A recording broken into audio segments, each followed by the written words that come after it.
مسخره میگیری بیشتر میگیرم مجبور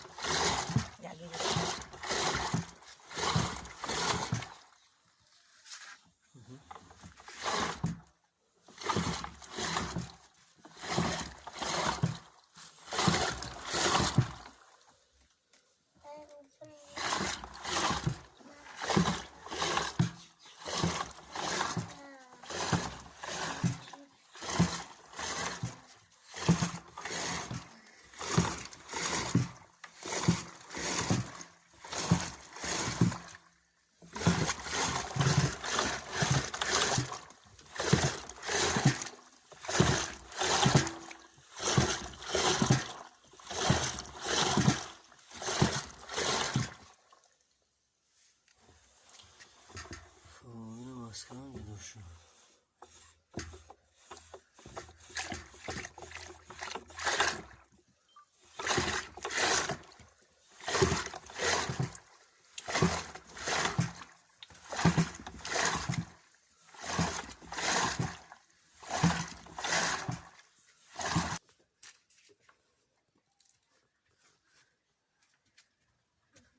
بیا پیالته دختر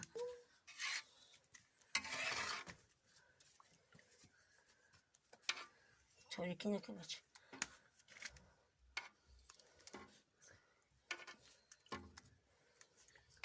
خب مسکن آماده شد دوستان عزیز.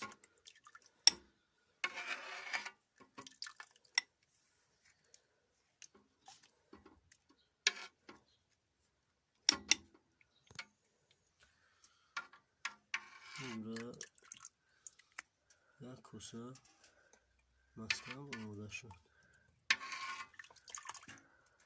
در دهات خیلی چراغ نیست، همون خاطر تاریکی است، انیقترش برق نیست.